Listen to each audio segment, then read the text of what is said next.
Hello, everybody. Brian Benigni, Superintendent for the Berlin Public Schools here. We have Aaron McGurk, the Assistant Superintendent, Sal Urso, Principal McGee, Assistant Principal Tim Cheverini, Lead Teacher Karen Dupre, and we have our Safety and Security Director, John Schmoltz, with us, as well as Board of Ed member Tracy Sisti. We recognize that you're viewing this and only be able to view it, so we will post a way of, you can send me an email at bbenigni@berlinschools.org if you have any questions throughout the meeting. The point of the meeting is really to have an open forum with you. We'll review some of the plan. Sal will speak specifically about McGee, and then we should have plenty of time for a Q&A. I have numerous questions that have been sent to me starting last Friday after we released the plan. But if there's additional questions as we go on, as I said, I'll give you the email again, but it's bbenigni@berlinschools.org. It's the same email that you used to send the questions before.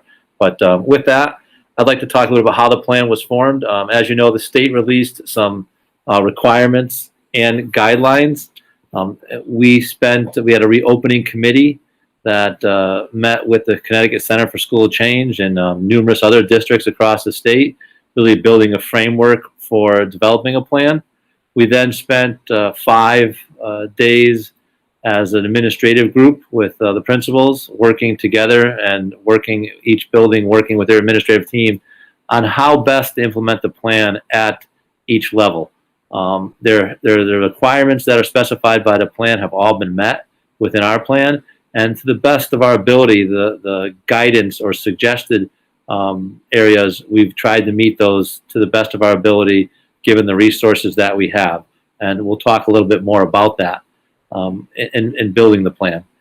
As we move through the plan, I want to stress that the notion of social distancing and the requirement of wearing a mask. The Berlin Public Schools will require all students to wear a mask. In order to board the bus in the morning, students must have a mask on. We recognize that the transportation is a concern because the social distancing of 6 feet will not be able to take place if all students do decide to ride the bus. We've asked parents, if possible, to transport, but any time that we can't achieve the social distancing, we're asking that a face mask be worn. So in order to get on the bus, again, students must have a face mask. We will provide all students with 2 cloth face masks. They're welcome to wear a face mask of their choice, provided that the face mask covers the nose and the mouth all the way down below the chin. We will not allow the face masks that have valves, those one-way valves that allow air to escape. And so we will discriminate on to whether the face mask is acceptable or not if students choose to wear their own face mask, which is totally permissible. That being the case, the face mask will be worn throughout the day. We did our best to restructure the classrooms to give the 6-foot distance. That's not possible in all classrooms if all students attend, but we have done that to the greatest of our ability. I think it's important to note that if a face mask is not able to be worn because a student has a medical condition, then an alternative such as a shield with a drapery along the bottom will be offered as an option. We'll be providing all teachers with face masks, as well as teachers will also have the option of wearing a shield in addition to a face mask, should they feel most comfortable doing that. If a student does not wear the face mask throughout the day, there will be consequences for that. And the point that the message, I guess, the school that I want to communicate to you is that not wearing a face mask is not an individual choice within the school or on the bus. A student not wearing a face mask could potentially put themselves at a health risk as well as others. And it's not fair to do that to other students or to potential staff members by not wearing the face mask or being protected. We recognize that students will need face mask breaks. We have not specified specific times, but we also recognize that just saying it's 10 o'clock, take your face mask break is not okay. That students may need a face mask break at any given time during the day, and that we would have to have locations or the ability for students to take that break when they need it. We are providing protective plexiglass barriers at lunch and any time that the students would need to be remove the face mask and still be protected. So I'm going to let Sal talk a little bit more about that. I'd also like to share with you that it's not official yet, but the Commissioner of Education, in conjunction with the governor, has lifted the 180-day requirement. In Berlin, we currently do 181 days, but they've lifted that requirement and give 3 days of professional development, which would leave students with 177 days, but in Berlin it'd be 178 because we do 181. We are opting to have that the first day of school be changed to August 31st, which is the Monday. The 5 days a week before would be used for professional development for safety measures and others during that time. We would also, this is not official, I'm sharing it with you now. The calendar has to be approved by the Board of Education. We've put a special meeting on for Monday night. It will be recorded in a similar fashion as others, with questions being asked. We'll send the email out similar to how we've done in the past for audience and citizens. At that time, the board will vote on it. I anticipate them adopting the calendar as I just described to you, but I think it's important that you know. The other thing I would like to share with you, surveys. We felt it was important that we gave you the plan, as well as had this forum today for discussion prior to surveying you and asking you specifically if you'll be sending your children back to school next year. So we'll be sending a survey out on Thursday, asking if your intention is to send your children back to school on August 31st, or you'll be asking for remote learning. A little bit about the remote learning. For 6-12 in the Berlin Public Schools, our remote learning will be utilizing a Zoom system of having a camera in the classroom with a monitor. So students who are opting for remote learning would log in via their computer. Their face would go on the screen that's in the classroom, and teachers and other students would be able to see that student on the monitor. If the student had a question, they could raise their hand on the monitor, and the teacher would know that they have a question and respond. They would be able to see the teacher and interact with the class during the instructional time that the class normally meets.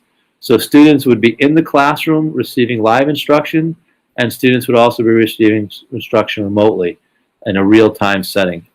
That's how we would provide remote learning for students at the 6-12. If a student opted to remote learn, let's say for 3 weeks, and then decided to come back to school, they would come back to school and immediately join the classes that they've already been attending remotely. And vice versa, if a student did come to school and then had to remote learn for whatever reason, they would still be in the same classes now, just attending them remotely. So we believe that that is the best system, given the restrictions that are out there, to deliver the optimum education to students. Is it as much as being in the classroom? No, but is it pretty close? We believe yes. We also feel that it does a lot for the social well-being of the student to be able to be in the class, to see their peers, to interact with their peers, even though it be virtually, rather than just, via a Zoom where it's just one-dimensional and they're seeing themselves, or just interacting with the teacher on a weekly or bi-weekly basis. So I know that I've went a lot longer than I'd like. Again, the purpose of the meeting is really to get your questions, and so you could feel comfortable with the plan and ask any questions that you may have. So I'm going to ask Mr. Urso now to review a little bit about how McGee is meeting the requirements and guidelines. Mr. Urso? Sure. So I'm going to hit present in just a second, but first of all, thanks, Mr. Benigni, and also thank you to those of you that took the time to join us today. As always, we appreciate your partnership, and I want to just extend a thank you for the work that you did with your kids from March through the end of the year. So thank you for that as well. Today, what I'd like to do is I'm just going to go ahead and turn my presentation on.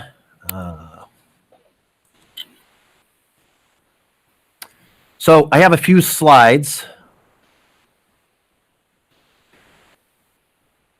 that I'd like to share with you regarding our reopening plan. I think most of the questions that you have will be answered, but I'm sure there will be some specific questions which we can help with, one of my colleagues or myself on the meeting today. Can everybody see? Tim, can you guys see that screen? The slides? Yeah. Yes, Okay. I can see it. Got it. Okay. Okay. So this is it. It should be known that this is a draft right now. Anything can change, but right now we have 3 plans for reopening as safely as we can. The objectives are to meet the requirements that the Connecticut State Department of Education has put out for return to school. As you know, we've been asked to come up with plan to return to school, and then other models, whether it's a hybrid model or a distance learning model. And of course, the purpose is we want to safeguard the health and safety of our students and staff while in the building, at the same time pushing them to learn as much as they possibly can. The resources that we've used have been plenty, but a lot of it comes from Connecticut's plan to learn and grow together, which is a document put out by the Connecticut State Department of Education. As far as what we'd like you to be able to do by the end of the few slides that we have is to understand and be able to communicate the plans for what we have for our face coverings, what physical distance will look like in the school, our hygiene and cleaning protocols, how your students are able to participate, what groupings they'll be in, as far as coming to school and exiting school, how they'll move throughout the campus here, lunchtime, and then also any special considerations and healthcare for specific disciplines. So the action steps are the same action steps and requirements that you see when you dine out, whether it's indoors, outdoors, whether you go bowling, whatever's open right now, go to the grocery store. And each of the slides that I have, there's just this bottom horizontal strip, but you can see it many different ways. Of course, we're required to wear a face mask that covers mouth and nose. There's different symbols for that. We ask for your partnership and help in monitoring health checks at home, taking temperatures. Of course, we'll provide time to wash hands and use hand sanitizers throughout the school, which I'll explain a little bit about that. And then, of course, where we can maintain 6 feet, we will do so. So those are the sort of the recurring action steps that will answer almost any question. As far as the learning model, students, as far as the full inclusion model, students will come to school with a traditional schedule. Some students may choose remote learning. And in any case, students will follow a schedule. In the past, our schedule would change on a daily basis. This year, to ensure that there's a specific routine so that students know exactly where to be and when to be there, we'll have a fixed schedule, meaning that period A will be at the same time every day, period B will be at the same time, and so forth. Late last year, when we went to the distance learning, there's some questions about the learning management systems, and we worked to make a decision to have one learning management system, which will be Schoology. Last year, there was Schoology and Google Classroom, so that should be something that should be supportive of should we have to go to a different model at home. As far as transportation goes, there's 3 parts of transportation: before students get on the bus, while they're on the bus, and then when they unload the bus. Of course, the drivers in New Britain Transportation and other companies will self-monitor. Those companies will clean and sanitize the buses. Face coverings will be required when students board the bus. The district will provide 2 face coverings with our McGee logo on them, different colors for different grade levels, and they'll be of cloth quality. Riding the bus, of course, in the past, students could sit anywhere they wanted, but now we're going to require the bus to load from back to front. It'll unload from front to back. When the school pulls into the yard, we'll have security or school staff directing them to come out onto campus with their masks on and entering various areas of the school based on the cohort that they're placed in. And of course, they'll be wearing face coverings. We have distancing signs outside on the pavement right now.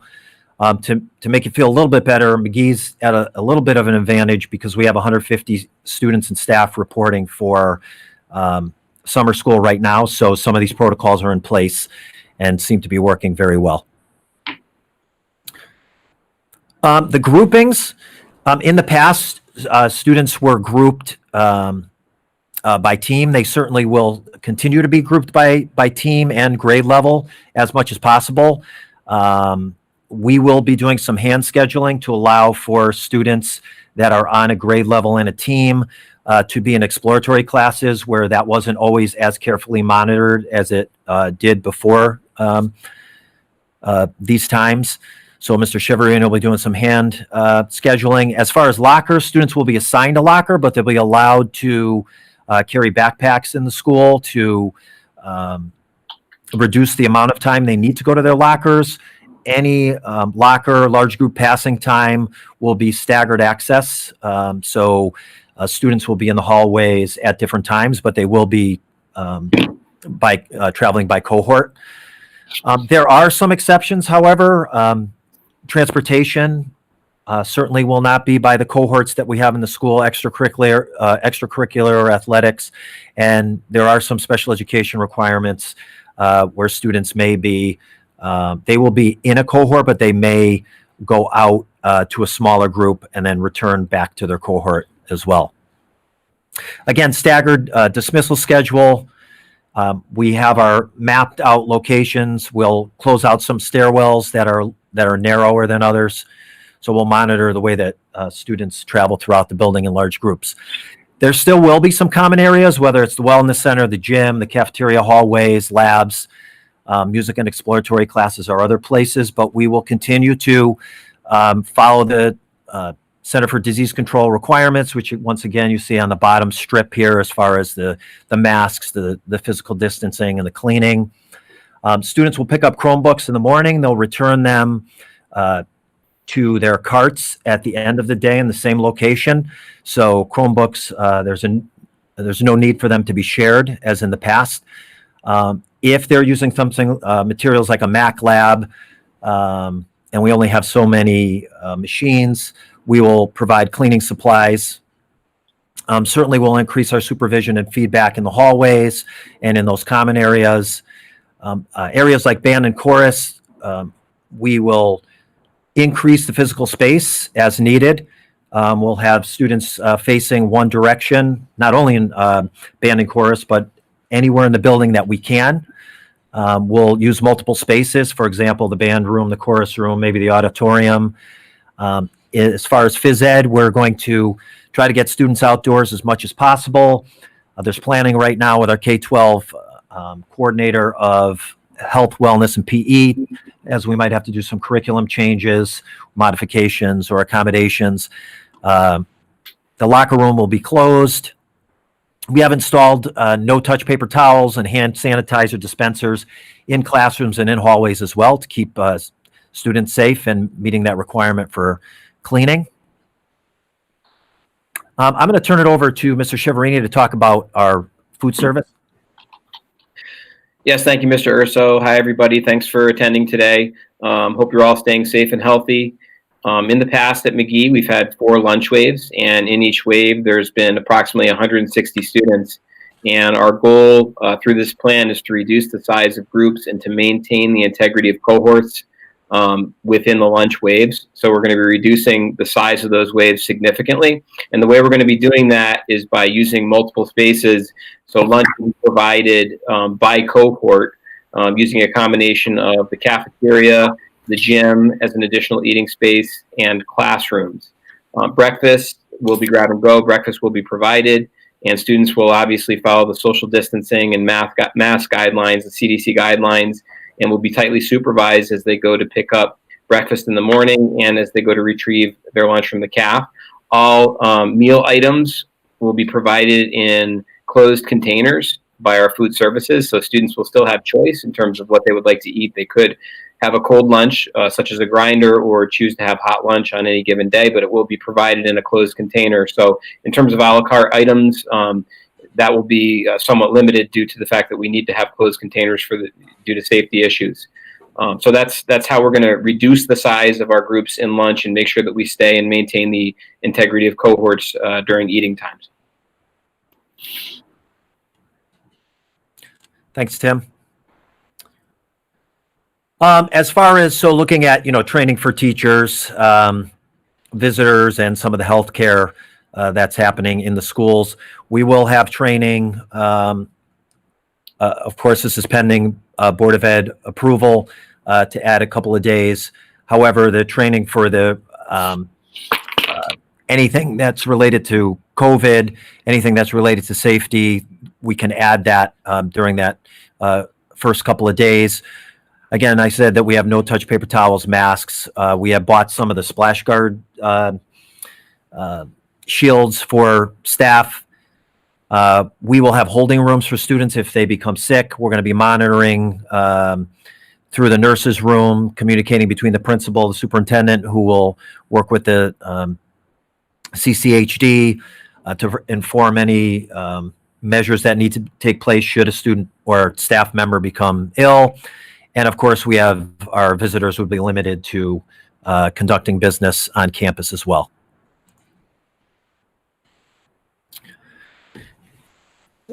And we need to be flexible with our plan here, so there'll be ongoing revisions and refinements to the plans. If we need to go to a hybrid model or a distance learning model, this slide explains where we might get some of the information. We might get feedback from parents, observations we make at school. Of course, there's CDC, the Connecticut State Department of Education, that we'll look for. If we do need to go to a hybrid model, what that means is we'd have 50% of the population would ride the bus and report to school. So let's say that all teams A, so 6A, 7A, 7A, might report to school on a Monday and Tuesday in real time in class with staff, while the B teams are at home learning that way using Schoology or using our video system, which would be sort of like a Zoom system, a large one. Wednesday would be a day for clubs, communication, and support to support the social emotional learning and help catch up any students that need be. Also working to try to build those and establish those relationships, maintain those with teachers, between teachers and students. And then say that Wednesday and Thursday, Group B would then report to school. So that's our hybrid model. Distance learning you saw in the spring, it would be a blend of real and non-real time learning. And we would be able to do that with some of the equipment that we have purchased new this year and some of the equipment from last year with the one-to-one devices.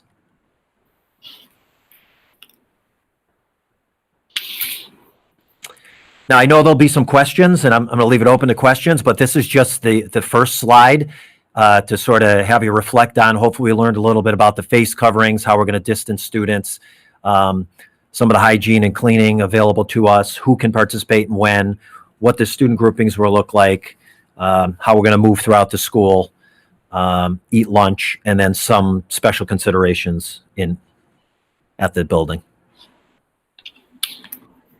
Thank you, Mr. Urso. So I have a list of questions that were sent to me prior, as well as a few that are coming in. Again, the email would be bbenigni@berlinschools.org. And I'll pick those questions up right now. I'll read them, and then one of us will respond to them, if not multiple. Some of the ones that came in before. How is it possible for the district to provide student-centered learning when various elements of effective instruction are not possible on the reopening guidelines? This is speaking specifically to the ability for students to interact, given the social distancing requirements. We recognize that some of the best teaching practices that we subscribe to and were a major part of the education may not be able to be done in the same manner, but we also believe that students being back in school with the teacher live in front of them still provides the best education possible given the restrictions that we have. And I think that's the message. Next question was, how will bus transportation be monitored? How can we assure students we're following guidelines, loading, unloading buses? I spoke to a little bit earlier about, that the bus driver will require students have a mask on to enter the bus. If they don't have a mask, they will not be allowed to enter. And I think that's a question of, administration at the building as well as parents stressing the importance of, we're having them sit in the specified seat.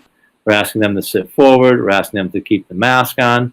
We're not having bus monitors on the bus, and the rationale behind that is in order to find the monitors as well as have the resources to pay for the monitors, it's cost prohibitive for the number of busing runs that we have.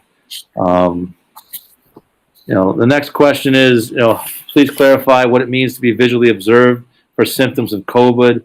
How can someone be visually observed in a variety of illnesses or standards and medical conditions? So we're asking in summer school, which we had live, we're currently in our third week of live summer school, where we've had over 100 students attend summer school in Berlin live.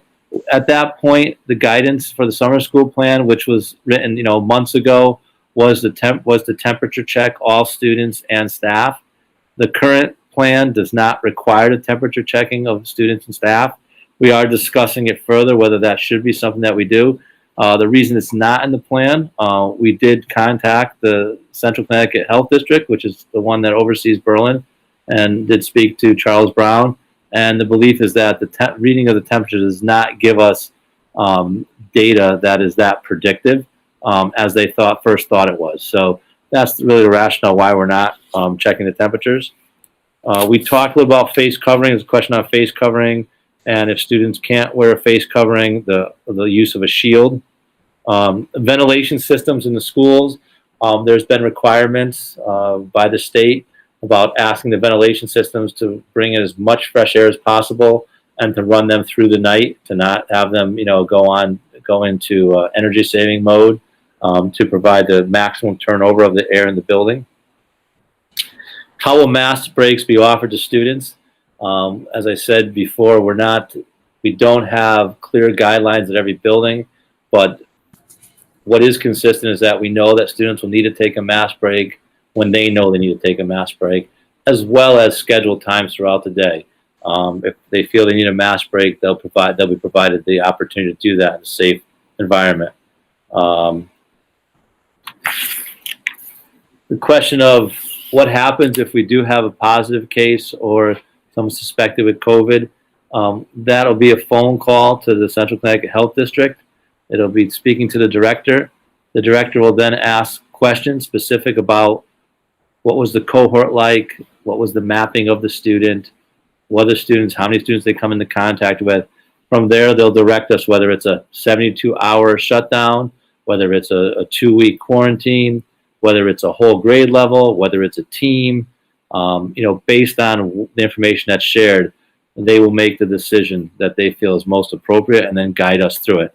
Ultimately, it'll be me, as a superintendent, shutting down the schools or shutting it down for a group of students, but it will be in conjunction with the health department. Just keep going through the questions here.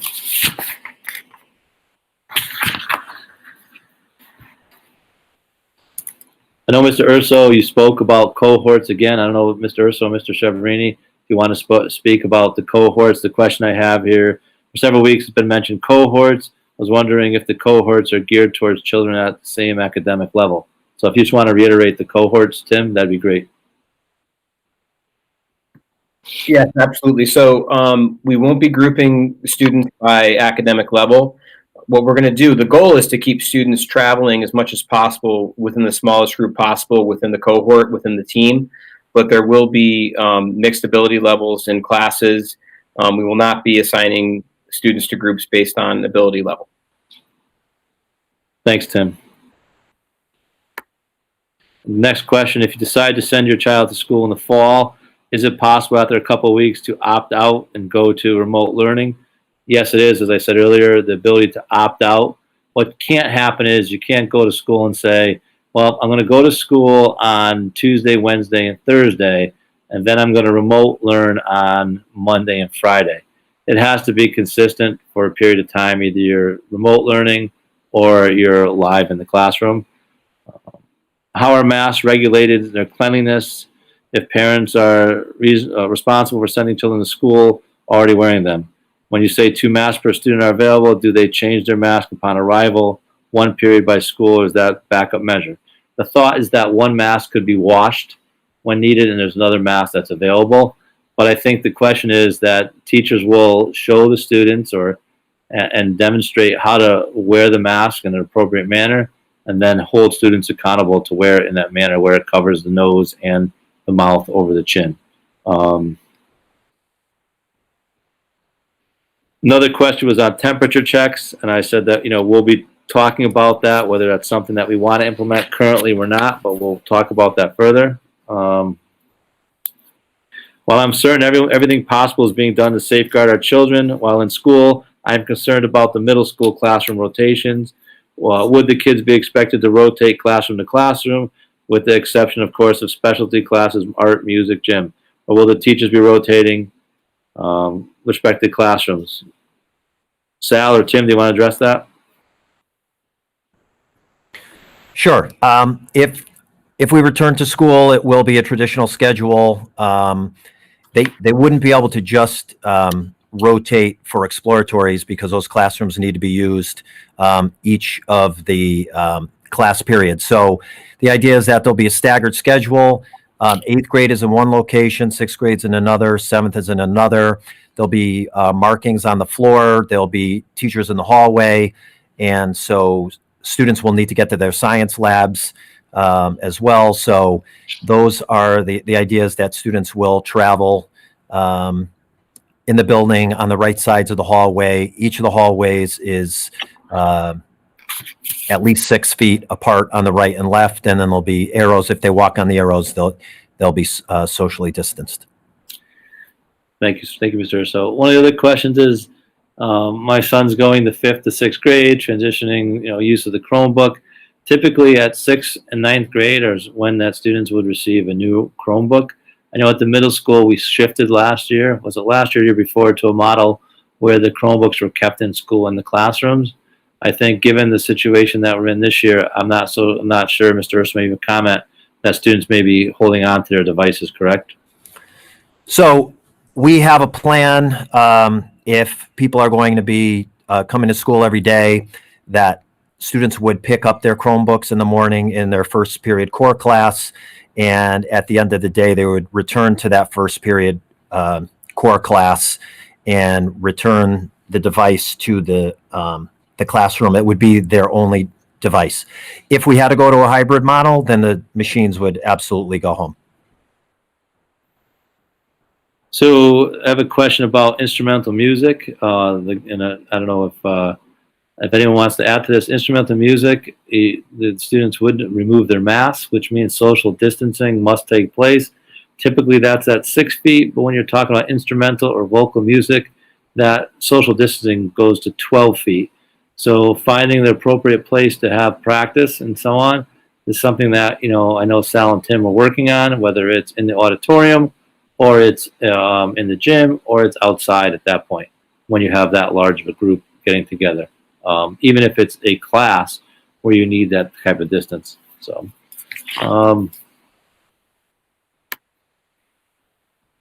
talked about that.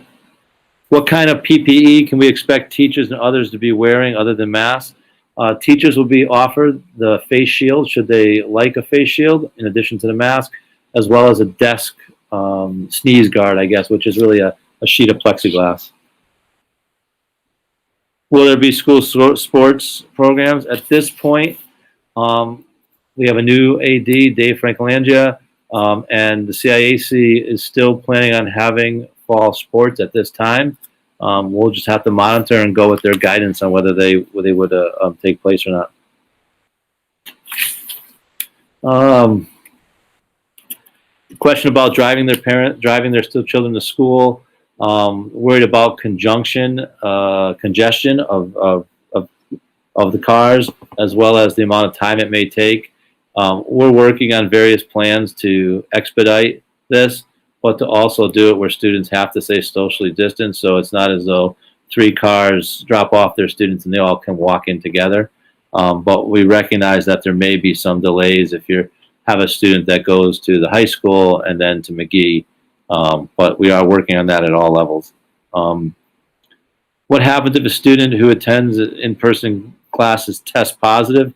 I spoke to you about that. It's a phone call to the Connecticut Central Connecticut Health Department. Will there be an orientation, maybe Sal and Tim, orientation for sixth graders and their parents? So right now, Mrs. Desprez is working on a couple of different plans. There could be an in-person one. There could be one that's maybe 50% of the sixth grade comes in to get a tour of the building and see a program, and then 50% on another night. Or there could be something that's done virtually. So that's our next order of business. We know it's getting close. We've been in touch with our friends at the high school to find out what they're doing for their ninth graders. And I think we have to, it's nothing solid yet, but we're working on each of those three different ways to make sure that our kids come in and they're ready to hit the ground. I don't know, Karen, if you want to add anything to that. Good. So next question is, how could the CEA paper affect the plan for Berlin has outlined? We've been in contact with our BEA, which is a member of the CEA president, and we believe that our plan is acceptable to the CEA as well as the BEA. So I think, I think that'll work. Are students at McGee leveled? Are they going to be cohorted into small groups? If so, how will it impact students with an IEP? Who would typically spend time in the general education, special education setting? So I think it'd be good if you spoke a little bit about the cohorting by team as well as the cohorting of special education students on that team and how you plan for the students that receive services outside of the team, but then also on the team. So if you could speak that'd be great. Sure. And if Mr. Chiaverini needs to jump in, he can do as well because he's doing the scheduling. But here's a story with so students with IEPs are to be legally educated in the least restrictive environment. So they have goals and objectives, and we need to make sure that they can that their courses and classes meet their individual education plans. So those students, some of those students may be pulled out, and it's not just students with IEPs. It could be struggling learners that may need an extra support in math or reading. And those students will be on their grade level team cohort, but during certain periods, they may go out into even smaller groups for small group instruction, and then they would return back to their cohort. As much as possible, we are going to hand schedule them to make sure that they remain on their cohort. There may be groups here and there, really small groups that could be distanced a little bit more, that could have sneeze guards. There may be a few groups here and there where, say, there's a mediation that needs to take place, or there's some counseling that needs to take place, where students may, in order to get them regulated or get them what they need in small groups under very tight supervision, that students may mix in certain ways. But what we're doing now is hand scheduling, which we have never really done in the past to this degree. Good. Thanks, Sal. So few questions here. So students will bring their Chromebooks back and forth. I think Mr. Urso clarified that. That the Chromebook will stay in school, but they'll have it for the entire day. It won't be, then they would just drop it off at the end of the day so that it doesn't become an issue. We had concerns before because they were coming back damaged, and students were actually having them during the day because many students had issues with them. Let's see here. Is there a cleaning schedule for computers even if they're not shared? We've not talked about that, but I know a little bit more about the building cleanliness. We anticipate hiring 5 more part-time custodians and 1 more full-time custodian, and the expectation is that twice a day, any flat surface will get disinfected, once at the end of the day and once throughout the day, as well as the bathrooms being cleaned, or every period, according to our head custodian. So that portion of cleaning, that's a good question there about the computers, and we'll have to look into that. Or that, at one point in the day, maybe at the last period, we give the students a wipe and they wipe down their keyboard. we can talk about that. Can parents select remote learning option if they are not comfortable with opening plan? Yes, they can. If so, how will the length of time be determined? That's entirely up to the parent. It could be for a month. It could be for 2 months. That as long as that option, as long as we're providing that option, then parents can select it. I've heard other districts that are allowing parents to choose between traditional and remote, and they can decide for an entire year or by semester. Other districts are saying to parents, we'd like to know if you're going to do this if you're going to pick remote, it has to be until January 1st or until after the holiday break. I don't believe that that's practical, nor do I believe that's what we should do. So we're saying that should you choose remote, and the structure that we have in place with the camera system, it's the districts that are asking that often have to make scheduling decisions that require resources that they have to put in place. We're going to have those resources with the camera system, so the fluidity of in or out can take place without issue. Let me just go back here. What is the process for sharing materials such as library books and so on? So if the student is remote learning and they need some type of library book or something from the school, we would have a pickup for them, as we did for summer with picking up the Chromebooks and so on. So if it was an art class and the student needed some type of art supply, we would then have it there, and we've set up a pickup time. So we would definitely take care of it that way. Keep going here. If the majority of parents decide to self-transport children, how will the traffic pattern of loop pickup change? We're working on that. It may be two columns of pickup. You may have to do some way to allow double the number of students to be dropped off. We'd have to look at that pickup pattern more. We know that could be a problem, and that's why in the survey we'll be sending out Thursday, we'll ask that question about transportation. Tim, maybe this one's for you. What will the typical class size be? Will students remain in the same class, students all day? Will they stay in one classroom and have teachers revolve? Yeah, so the goal, of course, is to keep the class sizes as small as possible and to maintain the integrity of the team level cohort. There will be, some mixing within that cohort in terms of kids who travel from one class to another. Students will be traveling from their math class to their history class to their science class, so on and so forth. And to the extent that it's possible, the hand scheduling will enable us to make sure that they're staying within groups with integrity as much as we possibly can. And that means all the way through exploratory classes. In terms of the maximum class size, it's hard to determine that based on new enrollments that are consistently happening throughout the summer and at all times. But we're going to try to keep the class sizes as balanced and as small as possible in order to provide for and support social distancing measures. Next question, Tim. What about advanced math courses? How will a student take advanced math if the students are cohort mixed ability? So if you want to speak to the math courses. Yes, in terms of how students are scheduled for math, that has not changed. We do have students scheduled for advanced math, and they will be scheduled as normal for those classes. They will just be with fellow students in advanced math on their cohort or in their cohort.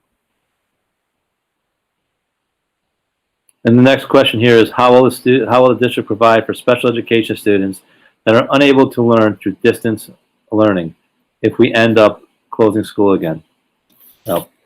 Now, the distance learning model that was in place before, this has been discussed with teachers already.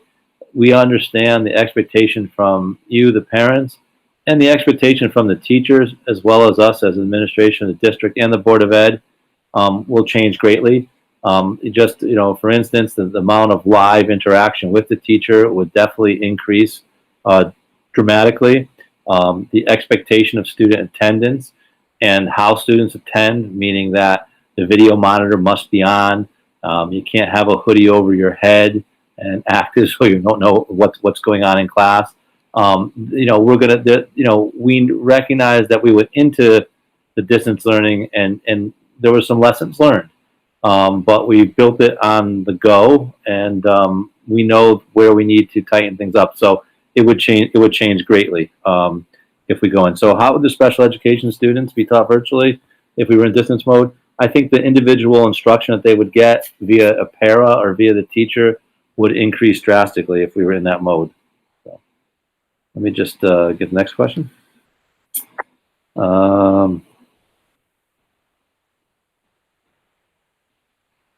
We talked about, will classrooms be cleaned between periods for new groups coming in? Do you want to talk about that for a minute, Tim, or Sal, about the spray bottle and what our intentions are there? Sure, I can do that. So we've ordered spray bottles and paper towels for each of the classrooms. Students at the secondary level, along with their teachers, are able to wipe down, say, keyboard in piano class, or a desktop in math class, perhaps, or the science labs, the materials in the science labs. So those will be available in the classrooms. In the event that something is, it really needs it, we can, all of our custodians have radios, and the idea was to try to do 2 cleanings per day in each of the spaces if possible. So I think the other question here, Sal, was will there be time for a campus tour for 6th graders and tour the building? And I know you spoke of some suggestions about how you might do that over time, and if you could share that, that'd be great. yeah, so we're still planning for that. We would really like to be able to show students at least where to get where their entrance is and where their first period class is. So if we can do that in the summer, again, we're trying to look for a model where we can have everybody come in for a program live. If not, we may have to do something that's reduced. If not, we may have to go virtual. If not, we may have to schedule small groups of 10 perhaps coming in between now and the beginning of the school year. But we don't have a solid plan. As soon as this meeting's done, that's our next task to tackle. There has been discussion here about the classroom doors remaining open for airflow, and we talked to John Schmoltz, who was on the call here before. He's still here, I think. There he is. Yes, John's on here now. He's our safety and security director. He felt from a safety standpoint, the buildings being secure, security staff in all buildings. The town approved 2 additional security guards at this point. So the thought is that we still have to check with the fire marshal to see if it's a fire code violation. But we're thinking about having the doors locked, so if they need to be pulled shut in an emergency, but keeping the doors open for checking into that. A little bit, Sal and Tim, maybe want to mention a little about fire drills and lockdowns and things, and how those will still take place. Yes, we're actually in the process of reviewing all of our safety drills for the fall. We've been in process anyway, but we are definitely going to have a plan in place for our lockdowns and fire drills. That things are going to have to change a little bit due to the fact that the way we've been doing it in the past, we've had groups very close together. So we have the space here on campus to space kids out, and we're going to be publicizing those plans very soon. We're in process right now, consulting with John Schmaltz and also with other administrators, and we'll be sharing those shortly. So thanks, Tim. A few more questions here. How many hours a day of instruction will occur if there's remote learning? So we talked about that. It would be the same hours of instruction that you would have in a given day if you were in school. Will each grade level have designated teacher to teach them online? Not grades 6 through 12. It'll be the teacher that they would have during the day. Will the instruction be delivered via videos like done? No, it would be delivered live. We would not be video recording the teacher. You'd have to attend the live session. Will they use Google Classroom for 3 through 5? Yes, grades 3 through 5 would use Google Classroom, and then I know it's an elementary question here, but they would grades 6 through 12 use Schoology, and that'll be consistent for Schoology across the board this year. Again, reflecting on when we went out for distance learning, that was some of the criticism, and it was definitely constructive criticism, and we agreed, and we're looking at one system. Would we get materials for art and science projects? I spoke with that already, that if there was materials needed and you were remote learning, we'd get those materials to you somehow. Can parents get lesson plans and materials needed for us the week prior? No, we wouldn't do that. It would be live. So the students would be getting it posted in Schoology as the students in the class would get it posted. A little bit about those students who may have food allergies and what does that mean. At McGee, the multiple cafeterias or multiple eating zones, I think we can still do a good job and adhere to how that's taken place in the past, taking into account how we structured that for students who have food allergies. That's the last question I have. I'll check my email again. If I missed something, please send it to me. You can send me any questions you have right now. If you don't, you can send them. I will try to respond to you either by giving you a call or send it to the right person to send an email.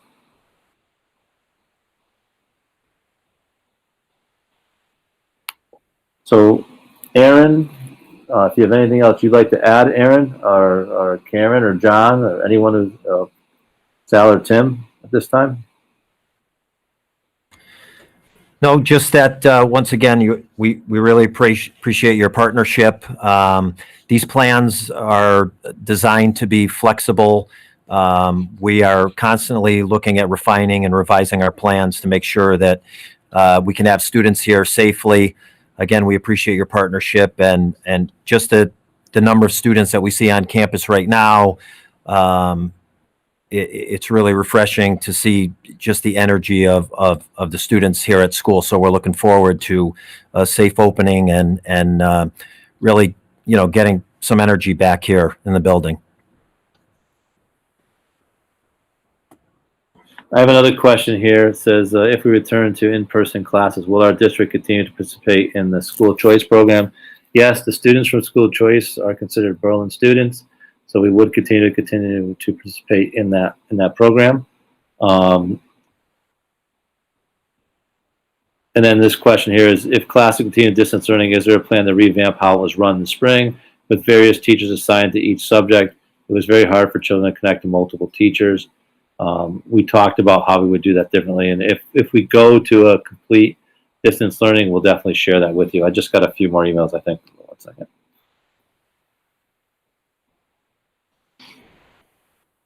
Do parents have to sign a waiver holding the school not responsible if they're sick? No, there's not a waiver that parents would be signing.